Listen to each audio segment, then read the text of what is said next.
तो महादेव और श्री पार्वती जी नित्य तप्त कुंड में स्नान करने के लिए जाया करते थे ब्रह्म मुहूर्त में।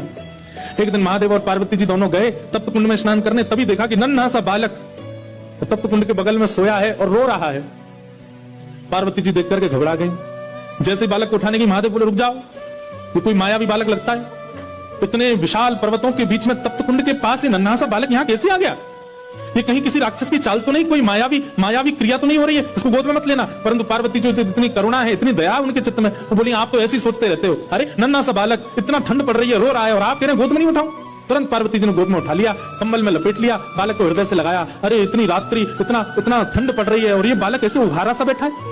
महादेव बोले हमको समझ नहीं आ रहा है, लग रहा है कोई तो गड़बड़ी है।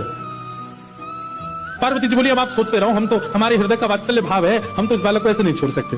और पार्वती जी गई और उस बालक को ले जाकर के उस स्थान पर बैठा दिया जहां महादेव और पार्वती बैठते हैं। महादेव बोले जल्दी करो, स्नान का समय हो गया है, ब्रह्म मुहूर्त का काल है, हमको और भी नित्य कर्म करने, जल्दी चलो स्नान करके अपना निवृत्त हो। पार्वती जी बोली ये बालक अकेले छोड़ के जाएंगे, रोएगा, इसको खेलने के लिए कुछ खिलौना देने पर यहां बद्रीनाथ में कहां खिलौने आए। तभी वहां बेर का वृक्ष है, बेर को ही संस्कृत में बदरी कहते हैं, बदरी फल। वो बेर के वृक्ष से कुछ बदरी फल तोड़ करके उस बालक के पास रख दिए और उनको गेंद समझ करके वो बालक खेलने लगा। पार्वती जी बोली अब ये बालक जब तक इन गेंद से खेल रहा हम स्नान कर आते हैं। जैसे ही महादेव पार्वती जी के साथ गए तप्त कुंड में स्नान आदि किया, अपना नित्य कर्म नियम करके जैसे ही लौट करके आए तो उस स्थान का द्वार, मुख्य द्वार बंद था। खूब प्रयास करने पर भी वो द्वार जब नहीं खुला, महादेव ने क्रोध में भर करके जैसे ही उस द्वार को देखा, द्वार खुल गया। वो बालक तो वहां नहीं था, वही बालक शंख चक्र गदा पद्मधारी श्रीमन नारायण के रूप में तपस्वी की अवस्था में सामने बैठ गए। देव ने जाकर के कहा हमने पहले ही कहा था ये कोई मायावी बालक है, ये कोई सामान्य बालक नहीं। लेकिन महादेव के नेत्रों में आंसू आ गए और प्रणाम करते हुए कहा श्रीमन नारायण आपको क्या आवश्यकता है तप करने की? आप क्यों तप कर रहे हो?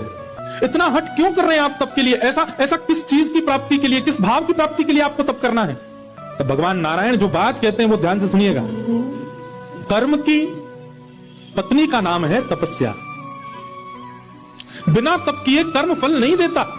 इसलिए श्रीमन नारायण भगवान कहते हैं कलिकाल में जन्म लेने वाले हर मानव के नाम का संकल्प लेकर के मैं ही तपस्या में बैठा, मैं तपस्या कर रहा हूं। मेरा, आपका, हम सबका नाम लेकर के श्री बद्रीनाथ भगवान ही तपस्या में बैठे।